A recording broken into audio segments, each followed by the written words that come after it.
Hello everyone, we're out on a Triumph Tiger 1050 Sport.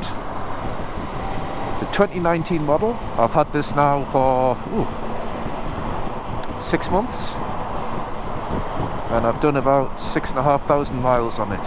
So it's about time I shared my experiences with you all.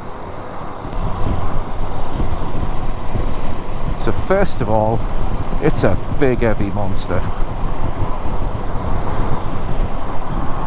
I'll put the curb weight up on the screen, but it's heavy.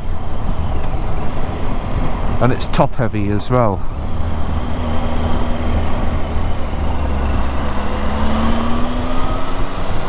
But once it's moving, it's fine. It likes sweeping bends. And you can actually wring its neck. It's very sporty. It's got the 1050 triple engine. So you've got torque and top end.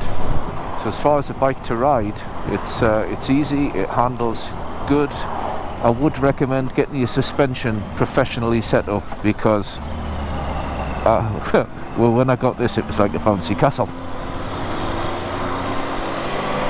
So needed all that stiffening up. It's good for slow riding in traffic, it's good for filtering.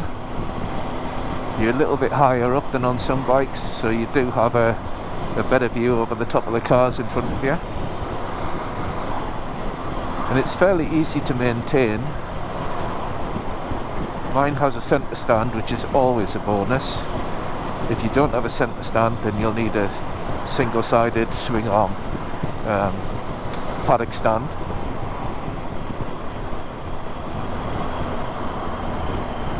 But things are easy to get to, adjusting the chain with your big C spanner, that's easy done. So all the basic maintenance is easy peasy. A word of warning though, if you're the kind of person who puts your bike into the dealer every now and then for a service, every 12,000 miles the service is going to knock you back over £800. And I'll be honest, if I had known that, I wouldn't have got the bike.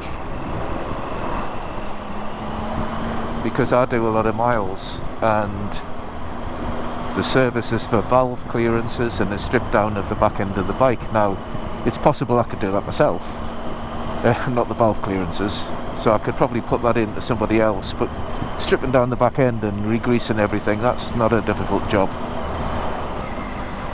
So let's talk about the engine. So I'm here at low speed and yeah, its throttle response is good, the fueling is good.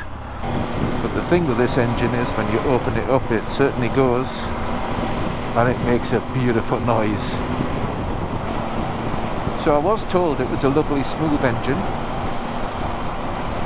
and I don't get that, I get vibrations. So I did about 1,000-mile trip on this over a couple of days and found the comfort fine.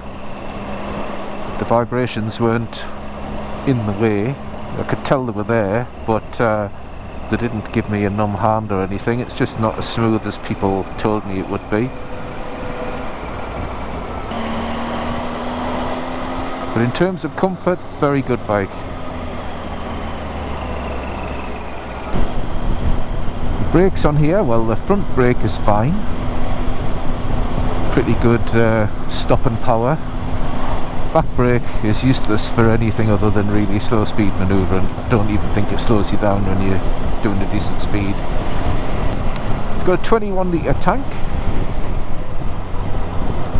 So if you want to do some longish distances, then you're getting about 180 miles between fuel stops. Which generally, after 180 miles, you want to stop anyhow. I think it's a very underrated bike. You don't see many of them around. And people who have them either get rid of them straight away or seem to keep them for a long time. Right, let's see if you can hear that engine.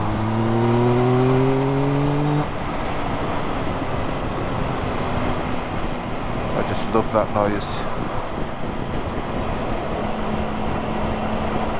So yeah, very happy with the Tiger 1050. The only drawback is that servicing at 12,000 miles. The mirrors, stock mirrors, give good visibility. The stock screen is an absolute disaster. So I'm 5'10", and with the stock screen my head was getting bashed all over the place. The buffeting was terrible.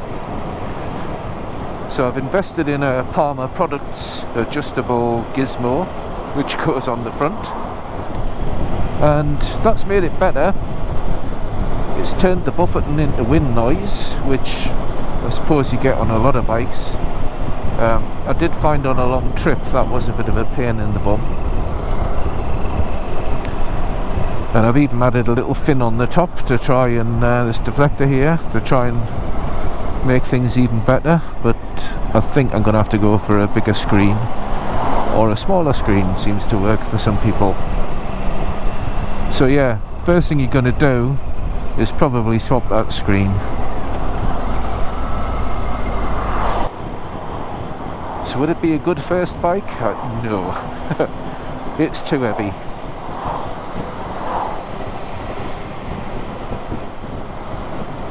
I think if this was your first bike, I think the power delivery is fine. It's not going to scare you if you jumped on this after passing your test. But I think if you're trying to get used to the weight, this thing's a bit on the heavy side, so I wouldn't recommend it for a new rider.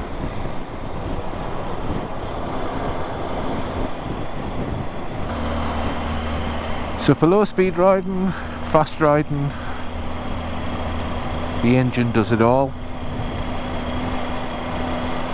Comfort, I find the bike comfortable. I think I've still got the stock seat. I bought the second hand, so I don't know, but everyone says the stock seat is very hard and horrible. Well, I must have a tough arse, because I don't mind this at all. Clutch is nice and light. Gear selection, well, let's just say it's positive.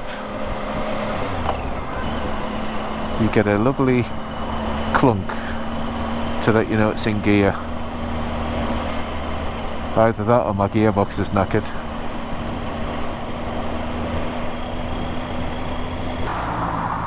So something else about this bike, the foot pegs, you can't see them here.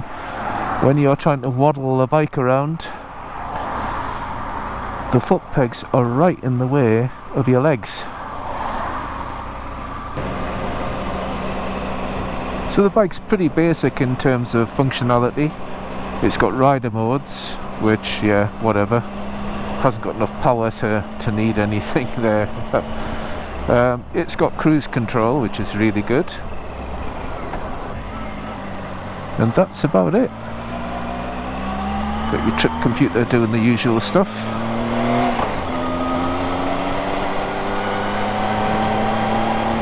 So if you found this of any value, if you liked it, then why not hit the subscribe button. I would really love to have you along for some future videos. I don't just do bike reviews. In fact, I hardly ever do bike reviews. I only review a bike I've been on a long time. Don't believe that borrowing a bike for an hour from a shop and riding it round gives you a true feel of the bike. I do stuff in the garage, simple maintenance tasks, and hopefully I'll be doing a few more trips.